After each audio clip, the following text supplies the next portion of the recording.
Күні бүгінге дейін кей ауылдардағы зираттардан қабірдің үстіне немесе сол бейіттің ішінде төңкерулі қазанды кездестіруге болады. Бұл халық түсінігінде әулеттің оты өшті, мұрагері қалмады дегенді білдіреді екен.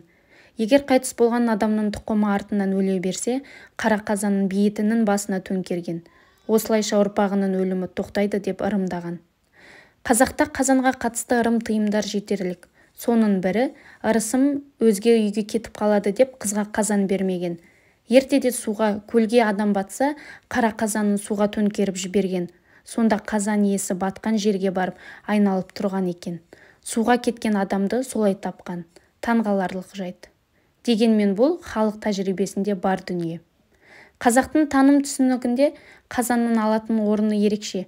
Мысалы, Түркістандағы тай қазан берік дәстүрден тамыр алып, исламдық мәнмен астасқан асыл мұрамыз.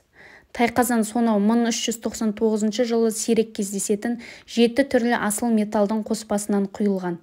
Кімде-кім Алла тағала үшін су құятын ыдыс жасаса, Алла тағала жұмақта оған арнап хауыз дайындайды деген хадис бар. Соған қарағанда бұл тай қазан кесененің бір бұрышына жай жәдігер ретінде қою үшін емес, осы хадиске амал ету үшін жасалған тәрізді. Осыны білген адамдар ғана қазан құйдырып, баласына мен өлгеннен кейін мына қазанға су толтырып, жолға қой, ел су ішсін деп аманаттаған. Одан су ішкен адам дұға қылған. Қазақ ұғымда қазаннан айырылу құт-берекеден айырылумен бірдей болған. Бұрындары кектескен жұрттың жауының мысын басу, рухани жер ету үшін қазанын тартып әкететін де жағдайлары болған. Бұл әулет үшін абыройдан айырылу, масқара саналған. Қазанын толы болсын, қазанын оттан түспесін дегені қазақтың өзімен бірге жасасып келе жатқан алғысы, батасы. Сондай-ақ келін толғатқанда жарыстыра қазан асып, толғақты жеңілдеткенде бұл жоралғысына жарыс қазан деп ат қойған да қазақ. Сыйлас адамдардың қазан шегелей келдік деп астарлап бір-біріне қыдырыстайтыны да осы қара қазанға қатысты. Ақтөбе, Қызылорда жағында айырылысар көже деп аталатын салт бар. Мұны кейбір өңірде айырылыс қазан деп те атайды.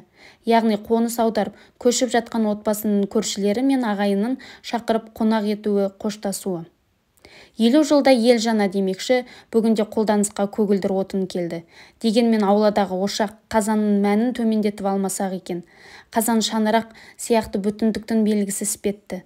Сондықтан рухани тамырымыз, тағылымымыз қара қазанды бүгінгі ұрпаққа ұмыттырмау аға буынның басты міндетінің бірі болмақ.